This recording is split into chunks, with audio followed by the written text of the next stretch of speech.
साथियों का आपके अपने परिवार एग्जाम पर मैं हार्दिक स्वागत करता हूं। हम है एग्जाम पर कलम से क्रांति। कहते लहरों से डरकर नौका पार नहीं होती, कोशिश करने वालों की, मेहनत करने वालों की कभी हार नहीं होती। तो सभी साथी पेन को भी लेकर बैठना। रोज सुबह 7 बजे आप सभी के लिए करंट और स्टैटिक की ये बेहतरीन सी क्लास होती है, और इस क्लास को आप मेरे कहने से अगले 100 दिन अपने पेपर तक ले लो, और उसके बाद में तुम्हारा मेरे पास बताते हुए कि तुमने क्या तबाही मचाई है। सभी को गुड मॉर्निंग, जय हिंद, सुप्रभात। अब शुरुआत करते हैं बच्चा। बहुत बढ़िया। ब्रिक्स 2026 के लोगों की आकृति कैसी है? ब्रिक्स 2026 के लोगों की आकृति कैसी है? ध्यान दीजिएगा। ब्रिक्स 2026 का जो ये आयोजन है, ब्रिक्स 2026 का आयोजन, इसका जो समिट है, इसका जो सम्मेलन है, वो भारत में होना है। इसका सम्मेलन कहां पर होना है? भारत में। तो भारत ने इसका लोगो, जो हमारे विदेश मंत्री है, उन्होंने इस सम्मेलन का लोगो और इसकी वेबसाइट लॉन्च की है। इसका लोगो और इसकी वेबसाइट को लॉन्च किया है। तो इसके लोगों की जो आकृति है वो कमल के जैसी है। इसके लोगों की आकृति कैसी है? कमल के फूल के जैसी है।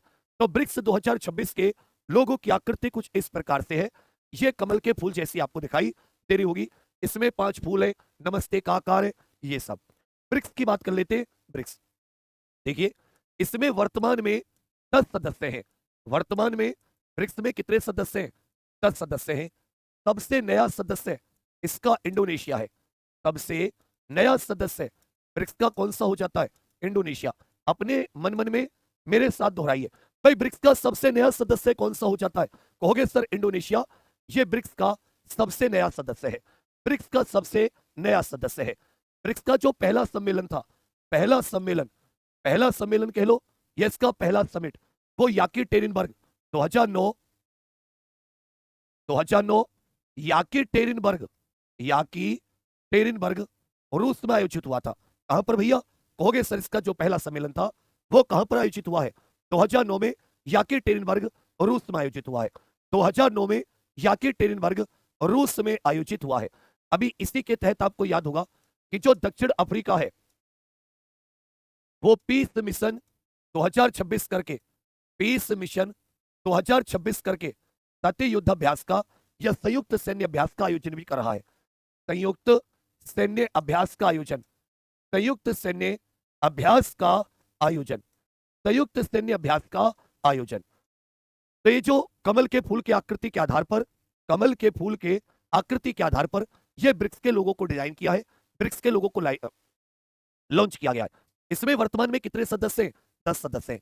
ध्यान दीजिएगा, यहां पर इसकी जो थीम हो जाती है, इसकी जो थीम हो जाती है वो रखा है रिसिलियंस, इनोवेशन, कोऑपरेशन और सस्टेनेबिलिटी इत्यादि करके ये इसकी थीम हो जाती है। 2026 हेनले पासपोर्ट इंडेक्स में भारत की रैंक क्या है? हेनले पासपोर्ट इंडेक्स में भारत की रैंक क्या है? अभी 2026 का जो हेनले पासपोर्ट इंडेक्स की ये पहला सूचकांक जारी हुआ है, इसमें भारत की रैंक 80वीं है। इसमें भारत की रैंक कितनी है? 80वीं। 55 देश हमें वीजा फ्री एंट्री देते हैं। 55 देश भारत को कितने वीजा फ्री? ये जो 80वीं रैंक है ये भारत के साथ 2 देश और है, भारत अल्जीरिया, भारत अल्जीरिया और नाइजर इत्यादि करके। ये सत्य याद रखेगा। टोटल कितने देश हैं? भारत, अल्जीरिया और नाइजर करके, इसको याद रखिएगा। भारत, अल्जीरिया और नाइजर करके ये टोटल कितने देश हो जाते हैं? हो गए सर, ये टोटल 3 देश है, भारत, अल्जीरिया और नाइजर। सोचो इतनी हमारी डाउन रैंक है, 80वीं। कितने देश हमें वीजा फ्री एंट्री देते हैं? 80 देश हमें वीजा फ्री एंट्री देते हैं। इसी में जो पहली रैंक है, पहली रैंक वो सिंगापुर की है। पहली रैंक किसकी है? सिंगापुर की। जबकि सेकंड पर जापान और दक्षिण कोरिया है। जापान और दक्षिण कोरिया दोनों सेकंड रैंक पर है। जापान और दक्षिण कोरिया ये दोनों सेकंड रैंक पे। तो 2026 हेनले पासपोर्ट इंडेक्स में भारत की रैंक कितनी है? सबके सब दोहराइए, 80वीं। हमारी जो 80वीं रैंक है किसके साथ साझा करते हैं? भारत, अल्जीरिया, नाइजर, तीनों की रैंक 80वीं है। तीनों की रैंक क्या है भैया? 80वीं। इसी में ध्यान दीजिएगा, हाल ही में भारत ने चीनी नागरिकों के लिए, चीनी नागरिकों के लिए एक नया e business visa, e visa launch किया है, जिसका नाम है EB4 बिजनेस वीजा। इसका नाम क्या है? EB4 business visa. EB4 business visa इसका नाम हो जाता है। तो बिल्कुल हेनले पासपोर्ट इंडेक्स में भारत की रैंक कितनी है? ये 80वीं रैंक है। हेनले पासपोर्ट इंडेक्स में भारत की रैंक कितनी हो जाती है? सबके सब बताइए। हेनले पासपोर्ट इंडेक्स में बच्चा भारत की रैंक कितनी हो जाती है? 80। भारत, अल्जीरिया, नाइजर, पहले स्थान पर सिंगापुर, दूसरे पर जापान और दक्षिण कोरिया। अभी जो EB4 वीजा है ये हमने किसके लिए लॉन्च किया है? चीनी नागरिकों के लिए एक बिजनेस वीजा। दुनिया का पहला परमाणु हमले से सुरक्षित कृत्रिम तैरता हुआ द्वीप ये कौन सा देश बना रहा है? दुनिया का पहला है, ये परमाणु हमला भी झेल पाएगा। कृत्रिम मतलब आर्टिफिशियल, तैरता हुआ द्वीप ये कारनामा कौन कर रहा है? इस चीज को कौन बना रहा है? एक बार सबके सब बताओ। कहोगे सर इसे चीन बना रहा है। कौन बना रहा है? चीन। दुनिया का पहला परमाणु हमले से सुरक्षित कृत्रिम तैरता हुआ चीन। इसी की बात करें तो भारत और चीन जो अंतरराष्ट्रीय स्थलीय सीमा है, भारत और चीन अंतरराष्ट्रीय स्थलीय सीमा ये 3488 किलोमीटर की है। कितने किलोमीटर की? सबके सब मन मन में दोहराते चलो। इसको मन मन में नहीं दोहराओगे तो बच्चा फिर दिक्कत आएगी। भारत और चीन की अंतरराष्ट्रीय स्थलीय सीमा ये 3488 किलोमीटर की है, जिसमें 5 राज्य, एक यूनियन टेरिटरी लद्दाख, हिमाचल प्रदेश, उत्तराखंड, फिर आ जाता भैया सिक्किम और अरुणाचल प्रदेश। सिक्किम और अरुणाचल प्रदेश कुल मिला के आप कहोगे कि 4 राज्य, एक यूनियन टेरिटरी, लद्दाख, हिमाचल प्रदेश, उत्तराखंड, सिक्किम, अरुणाचल प्रदेश ये चीन के साथ सीमा बनाते हैं। चीन के साथ ही याद रखिएगा हमारी वास्तविक नियंत्रण रेखा, वास्तविक नियंत्रण रेखा ये भी भारत के किसके साथ है? लद्दाख सेक्टर में वास्तविक नियंत्रण रेखा ये चीन के साथ है। इसी के साथ हमारी मैकमोहन रेखा भी है, मैकमोहन लाइन ये भी चीन के साथ है।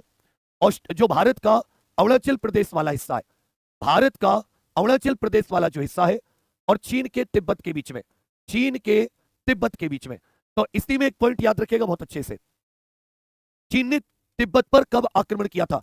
यह पूछ लेता इस तरह के क्वेश्चन। चीन ने तिब्बत पर कब आक्रमण किया था? तो लिख लेना, चीन ने तिब्बत पर कब आक्रमण किया? यह 1950 में आक्रमण किया। जबकि चीन ने तिब्बत पर कब्जा कब किया है? चीन ने बाबू तिब्बत पर कब्जा कब किया है? हो गए सर 1951। तिब्बत पर आक्रमण 1950। वहीं भारत और चीन के बीच में पंचशील समझौता, भारत चीन के बीच में पंचशील समझौता पूछेगा। पंचशील समझौता किस किस के बीच में? भारत और चीन, 29 अप्रैल 1954, 29 अप्रैल 1954। जबकि भारत और चीन के बीच में एक border peace and tranquillity agreement ये 1993 में हुआ। हाल ही में चीन ने अंतरिक्ष में 4 चूहों को भी भेजा है, अंतरिक्ष में 4 चूहों को भी भेजा है। तो चीन दुनिया का पहला परमाणु हमले से सुरक्षित कृत्रिम तैरता हुआ द्वीप ये चीन बना रहा है। भारत चीन की अंतरराष्ट्रीय स्थलीय सीमा 3488 किलोमीटर। LAC ये भी भारत और चीन के बीच में। मैकमोहन लाइन भारत के अरुणाचल प्रदेश और चीन के तिब्बत के बीच में। चीन ने तिब्बत पर आक्रमण किस वर्ष किया था? इस बार री एग्जाम में भर भर के क्वेश्चन पूछे थे। इस बार बच्चा री एग्जाम में इस टॉपिक से भर भर के क्वेश्चन पूछे थे। भारत और चीन के बीच में यह सती पंचशील समझौता कब हुआ? 29 अप्रैल 1954। पंचशील समझौता कब हुआ? 29 अप्रैल 1900। जबकि border peace and tranquillity agreement ये 1993 पूछा है। चीन ये साथी जो दुनिया का पहला 20 मेगावाट का ऑफशोर विंड टरबाइन या हवा से बिजली बनाने वाला इसने एक टरबाइन लगाया है। इसी में लिख लीजिएगा ये विंड का देश किसको कहते हैं, या ये कह सकते हैं हवाओं का देश किसको कहा जाता है?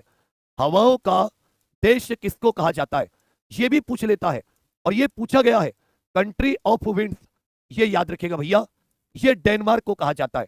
कंट्री ऑफ विंड्स किसको कहा जाता है? डेनमार्क।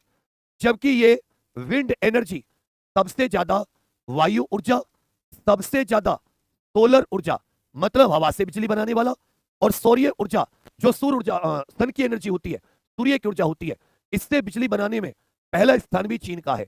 इससे बिजली उत्पादन में पहला स्थान भी किसका आ जाता है? पहला स्थान याद रखिएगा चीन का।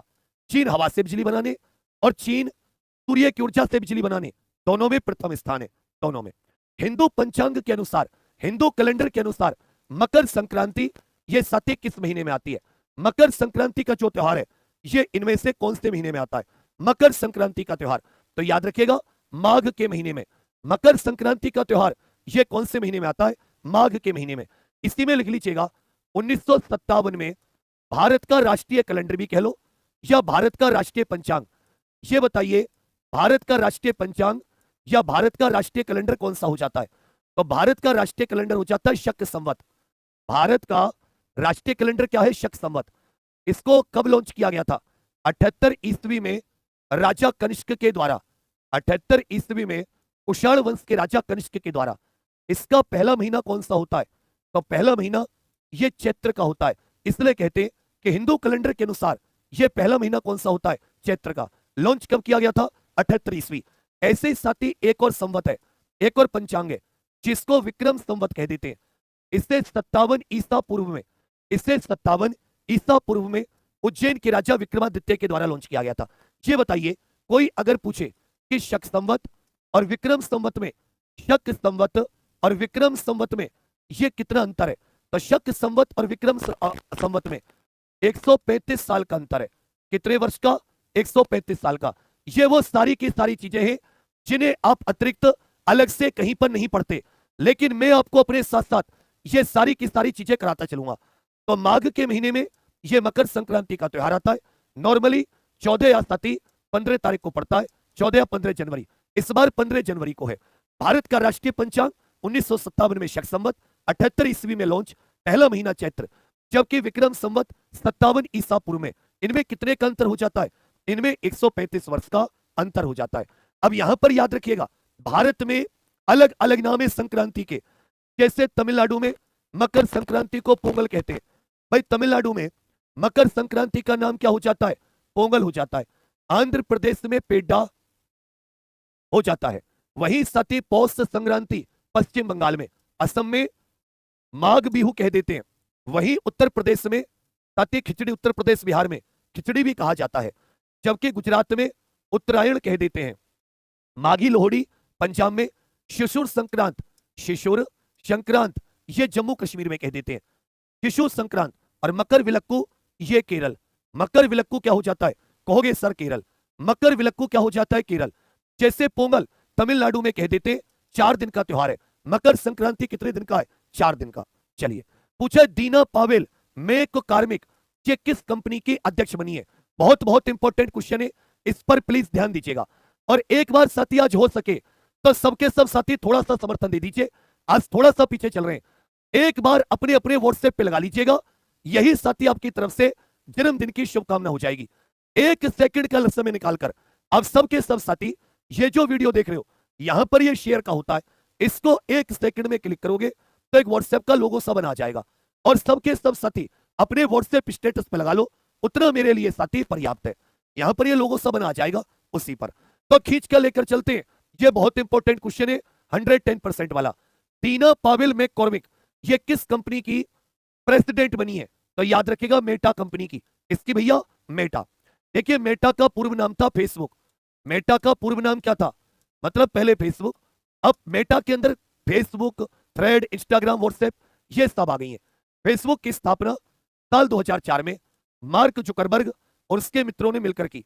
मार्क जुकरबर्ग ये प्रमुख इसका संस्थापक था, यही मेटा का सीईओ भी है। अगर हम लोग दुनिया की टॉप 5 सोशल मीडिया कंपनी देखें, दुनिया की टॉप 5 सोशल मीडिया कंपनी, दुनिया की टॉप 5 सोशल मीडिया कंपनी, तो लिख लीजिए दुनिया की टॉप 5। सबसे पहले आ जाती है फेसबुक, दूसरे आ जाती है यूट्यूब, तीसरे पर आ जाता है व्हाट्सएप, तीसरे पर क्या है भैया? व्हाट्सएप, चौथे पर इंस्टाग्राम, चौथे पर इंस्टाग्राम और पांचवें पर याद रखिएगा टिकटॉक। तो टॉप 5 में जो 3 कंपनी है ये मेटा की है। टॉप 5 में 3 कंपनी ये किसकी हो जाती है? मेटा की। तो मेटा ने अपनी अध्यक्ष टीना पावेल मैककॉर्मिक को चुना है। टीना पावेल मैककॉर्मिक ये मेटा की प्रेसिडेंट बनी है। इसी में लिख लीजिएगा जो व्हाट्सएप है ये इंस्टेंट मैसेजिंग सोशल मीडिया है, एंड टू एंड इंक्रिप्शन। साल 2009 में जेन कूम और ब्रायन एक्टन के द्वारा, जेन कूम और ब्रायन एक्टन के द्वारा इसकी शुरुआत की गई थी। जबकि इंस्टाग्राम जो है, इंस्टाग्राम ये शॉर्ट वीडियो और फोटो शेयरिंग है। 2010 में एक साथी माइक क्रीगर और केविन सिस्ट्रोम करके था। माइक क्रीगर और केविन सिस्ट्रोम, माइक क्रीगर और केविन सिस्ट्रोम, इन्होंने इंस्टाग्राम की स्थापना की है। Insta 2010, mic Krieger, Kevin Systrom. WhatsApp 2009, जेन कूम और ब्रायन एक्टन। पूछा है पहली बार किस भारतीय को संयुक्त राष्ट्र निरस्त्रीकरण आयोग में चुना गया है? अध्यक्ष नहीं चुना गया, इनको सती आयोग में चुना गया है। संयुक्त राष्ट्र में पहली बार किस भारतीय को, इसमें सती नाम ऑप्शन में गलत हो गया है, इनका नाम क्या, वेंकटेश वेंकटेश करके है। इनका नाम क्या है, सबके सब इनका नाम चेंज कर लीजिएगा। इनका नाम हो जाता है dB Venkatesh Verma. DB Venkatesh Verma, dB Venkatesh Verma, नाम लिख लीजिएगा, डीबी वेंकटेश वर्मा। तो जो डीबी वेंकटेश वर्मा है, ये भारतीय हैं जिनको संयुक्त राष्ट्र निरस्त्रीकरण आयोग में एक उस पर चुना गया है, पद पर, ऐसे समझ लीजिए। संयुक्त राष्ट्र निरस्त्रीकरण आयोग में चुना गया है किसे, डीबी वेंकटेश वर्मा। ये जो संयुक्त राष्ट्र डिसआर्मामेंट कमीशन होता है, डिसआर्मामेंट या निरस्त्रीकरण आयोग, निरस्त्रीकरण आयोग, ये बहुत इंपॉर्टेंट है, इस पर गौर कीजिएगा। ये 2 बार बन चुका है, एक बार 1952, एक बार 1978। इसका हेडक्वार्टर कहां पर है, स्विट्जरलैंड के जिनेवा शहर में। निरस्त्रीकरण आयोग का हेडक्वार्टर कहां पर है, जिनेवा। इसमें 2-3 चीजें याद रखिएगा। एक साथ ही कॉम्प्रिहेंसिव टेस्टमेंट ट्रीटी होती है। कॉम्प्रिहेंसिव, ये परमाणु परीक्षण पर रोक लगाती है। परमाणु परीक्षण पर रोक, किसी भी प्रकार के परमाणु परीक्षण पर रोक 1996 में आई, अभी तक लागू नहीं हुई है। ये जो संधि है अभी तक लागू नहीं हुई है, इस बात पर ध्यान दीजिएगा। पूछ लेगा सीटीबीटी, इसका जो साथी एक प्रकार से सचिवालय है वो वियना में स्थित है। कहां पर, ऑस्ट्रिया की राजधानी वियना में स्थित है सीटीबीटी का। वही एक संधि हो जाती है नॉन प्रोलिफरेशन ट्रीटी, परमाणु अप्रसार संधि। मतलब कोई भी देश परमाणु टेक्नोलॉजी का प्रसार नहीं करेगा। ये 1968 में साइन और 1970 से लागू है। 1968 में साइन और ये कब से लागू है, 1970 से।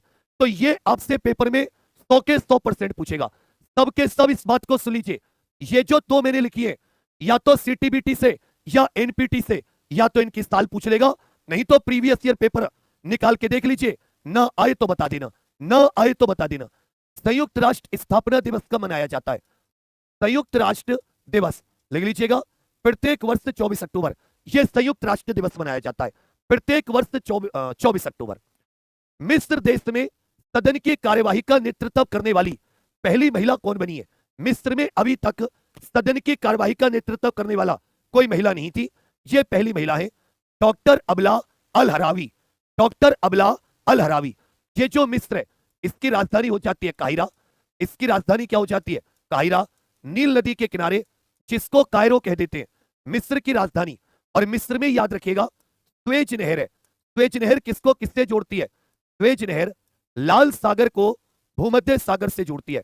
लाल सागर को किससे जोड़ती है, भूमध्य सागर से जोड़ती है, लाल सागर को। इसी में लिख लीजिएगा, भारत की पहली महिला लोकसभा अध्यक्ष, भारत की प्रथम महिला लोकसभा अध्यक्ष कौन थी भैया, भारत की पहली महिला लोकसभा अध्यक्ष। जबकि आपको यह भी बताना है, भारत की पहली महिला लोकसभा अध्यक्ष, भारत की पहली महिला राष्ट्रपति, भारत की प्रथम महिला राष्ट्रपति, भारत की पहली महिला राष्ट्रपति, भारत की पहली महिला गवर्नर भी बताइए, राज्यपाल, सीएम भी बताइए, पहली महिला पीएम, और पहली महिला फाइनेंस मिनिस्टर, वित्त मंत्री भी कौन थी। इसी में कर लीजिएगा कि भारत की पहली महिला लोकसभा अध्यक्ष ये मीरा कुमार थी। कौन थी भैया, मीरा कुमार। भारत की पहली महिला राष्ट्रपति प्रतिभा पाटिल, ओवरऑल 12वीं और महिलाओं में पहली। गवर्नर सरोजिनी नायडू, पहली गवर्नर स्वतंत्र भारत की पहली महिला गवर्नर। उत्तर प्रदेश की भी पहली महिला गवर्नर, और ये उत्तर प्रदेश की स्वतंत्रता के बाद वैसे भी पहली महिला गवर्नर थी। भारत और उत्तर प्रदेश की पहली महिला सीएम सुचेता कृपलानी, पहली महिला प्रधानमंत्री, पहली महिला वित्त मंत्री, ये दोनों इंदिरा गांधी जी। भारत की पहली महिला प्रधानमंत्री, भारत की पहली महिला वित्त मंत्री, दोनों इंदिरा गांधी जी। तो भारत की जो पहली महिला लोकसभा स्पीकर थी वो मीरा कुमार थी। स्वेज नहर लाल सागर को भूमध्य सागर से पूछा है। हल्दा त्योहार भारत के किस राज्य में मनाया जाता है, मोस्ट इंपोर्टेंट है।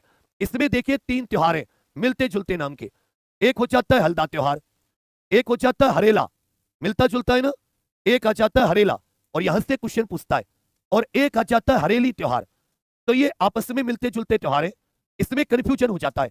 इसी कंफ्यूजन को दूर कर लीजिए, ये सारे के सारे आपस में मिलते जुलते त्योहार है, और इस कंफ्यूजन को सबके सब दूर कर लो एक बार, कि मन के जीते जीत है और मन के हारे हार, और हार गए जो बिल्लड़े उन पर है धिक्कार, कि उन पर है धिक्कार जो ना देखे सपना, सपनों पर अधिकार, असल अधिकार है अपना।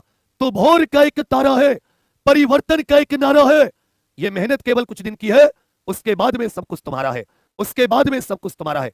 अरे सुल्तान कर दे चढ़ाई। साथियों क्या आज तो शेयर कर दो सबके सब, एक बार सबके सब मेरे छोटे भाई बहन, किसको थोड़ा सा भी साथी खून पसीना लगा दिया, अब क्या करूं, एक बार अपने व्हाट्सएप अपने मित्रों को सबके सब इस क्लास के लिंक को जरूर शेयर कर दीजिए। मेरी मेहनत में कसर नहीं पाओगे, मेरी जान लगाने में कसर नहीं पाओगे, और तुम यहां बसते हो सारे के सारे, और मेहनत करूंगा। तुम कहोगे साथी और तुम्हारे लिए 2 क्लास एक्स्ट्रा, और सारी क्लास का फायदा होता है। ध्यान देना, हल्दा त्योहार ये हिमाचल प्रदेश में, आज राज्यों से संबंधित ये जानकारी लेते चलना। हरेला त्योहार जो होता है ये उत्तराखंड में, हरेला त्योहार उत्तराखंड में, और हरेली त्योहार जो होता है, अगर हरेली पूछ ले ये छत्तीसगढ़ में। तो क्या क्या हो गया, हल्दा हिमाचल, हल्दा हिमाचल, हरेला उत्तरा, हरेला उत्तरा, हरेला उत्तरा, हरेला उत्तरा, और हरेली आ जाए ये छत्तीसगढ़। तो हल्दा फेस्टिवल कहां का त्योहार है, कहोगे सर हिमाचल प्रदेश का है। हल्दा फेस्टिवल कहां का त्योहार है, ये हिमाचल प्रदेश का है।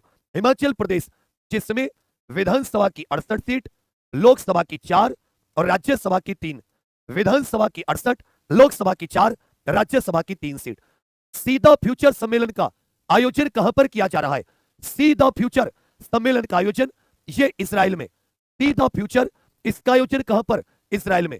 इजराइल की राजधानी जेरूशलम, जबकि इजराइल की मुद्रा क्या हो जाती है, न्यू शेकेल, ये इजराइल की मुद्रा है, न्यू शेकेल।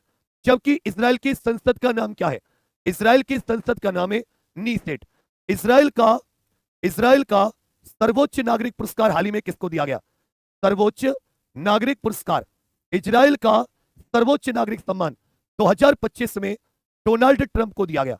किसको दिया गया भैया, डोनाल्ड ट्रंप को, इसी में लिख लीजिएगा।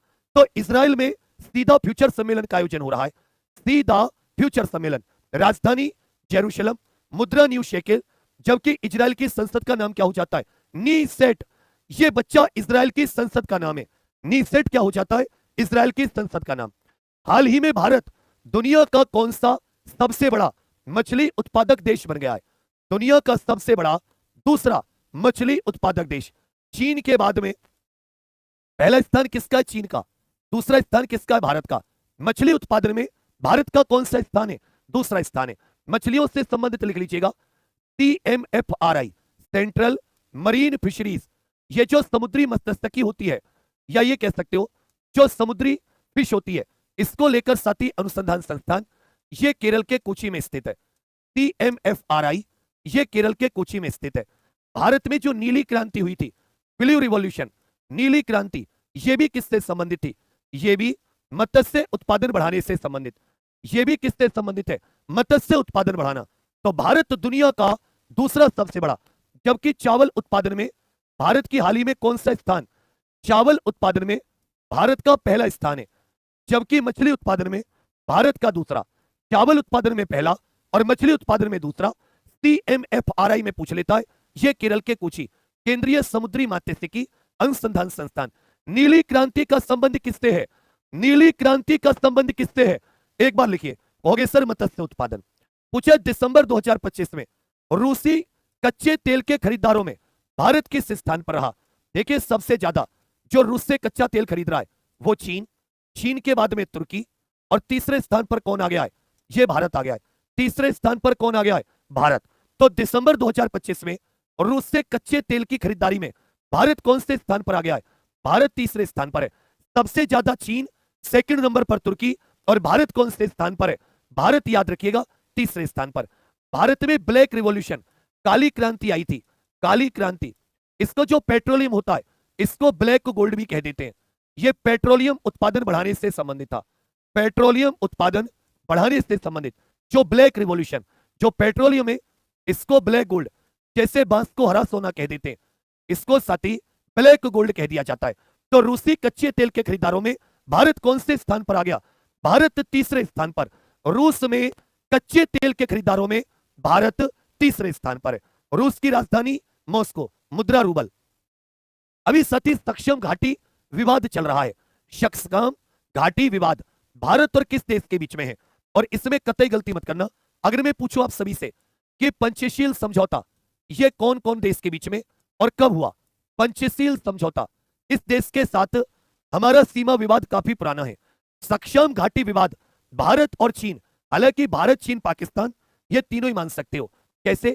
क्योंकि ये जो पाकिस्तान ने गैर कानूनी कब्जा किया हुआ है, पाकिस्तान का जो गैर कानूनी कब्जा क्षेत्र है, जिस क्षेत्र पर पाकिस्तान ने गैर कानूनी कब्जा किया हुआ है, जिसे पीओके कह देते हैं, तो ये साथी जो पीओके में हुआ करता था सियाचिन ग्लेशियर के पास, फिर पाकिस्तान ने गैर कानूनी कब्जा है इस क्षेत्र को चीन को दे दिया।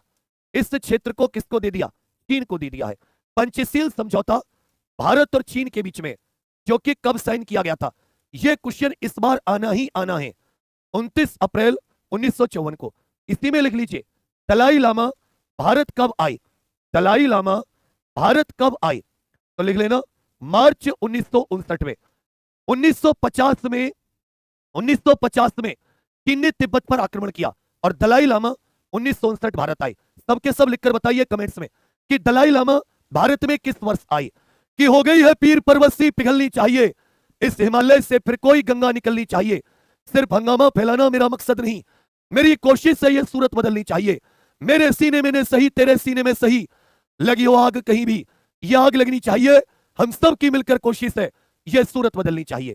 साथियों, ये है, ये जम्मू कश्मीर, ये यहां तक हमारा पूरा लद्दाख है, लेकिन इतने हिस्से पर यह पाकिस्तानी गैर कानूनी कब्जा कर रखा है, जो हल्का पीला है, इसको पीओके कहते हैं। इसी में ये जो इलाका है इतना, अब यहां भी भारत है, कराकोरम दर्रा, यहां पर भारत का कराकोरम दर्रा, ये भारत के पास है। यहां वो हमारा अक्साई चीन वाला हिस्सा है, जिस पर चीन ने गैर कानूनी कब्जा किया हुआ है, उसके ऊपर ये चीन आ जाता है। तो ये साथी लगभग 5000 किलोमीटर स्क्वायर का क्षेत्र है। 1948